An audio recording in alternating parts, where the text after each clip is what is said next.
Fiat's performance brand Abarth is stepping into India and in a big way with 3 products slated for launch before Diwali, and we've come to Japan to the Abarth Driving Academy to take a deep dive into the brand and get to know its racing spirit just that little bit better. And we are here to drive the 595 Competizione, the car that's first going to be launched in India. And the Abarth 595 Competizione is now on sale in India for a considerable 29.85 lakh rupees. So what does that money get you? Well, you get a Fiat 500 that's gone from being cute and charming into a bit of a tough guy. It has a prominent chin that houses the larger cooling equipment for the beefy engine. It also has special aero bits like a resculpted air dam, a diffuser at the rear, and the beefier side skirts. All this is surely meant to help with aerodynamics, but one thing is for sure, it looks good. It also looks more planted as those wheel arches are stuffed with 205 by 40 Pirellis wrapped on 17-inch rims. For a bit more of street cred, the 595 only wears the Scorpion badge of Abarth. On the inside, you have the slim body-hugging race-style seats and a flat-bottom steering wheel. The circular instrument cluster is funky too. Well, that's enough standing around. After all, we were at the Autopolis racetrack. The Abarth Driving Academy instructors showed us just how nippy the little Fiat could be around an oval course and through a slalom.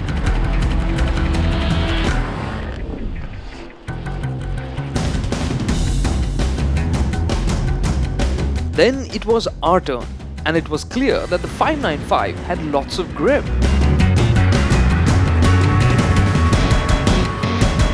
On the bumpy surface, you could feel the firmness of the suspension setup, but that made the 595 a blast to be chucked around.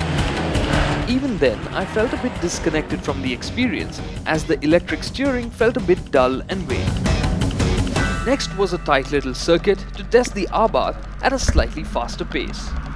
In a few laps, the 595 showed that it was agile and planted.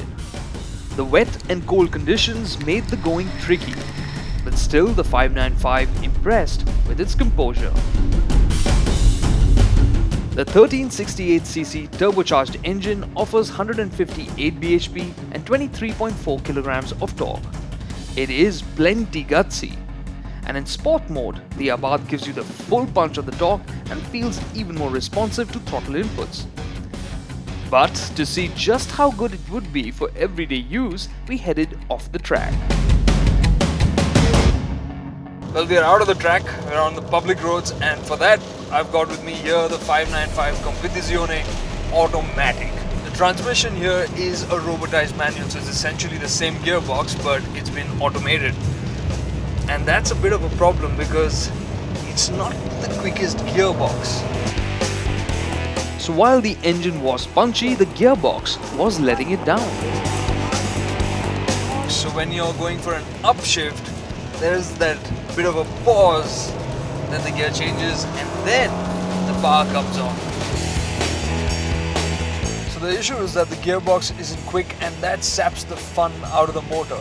Also, the motor has a bit of turbo lag. It really comes on to song near about 3000 RPM, so you need to keep the revs up to keep that power flowing nice and strong.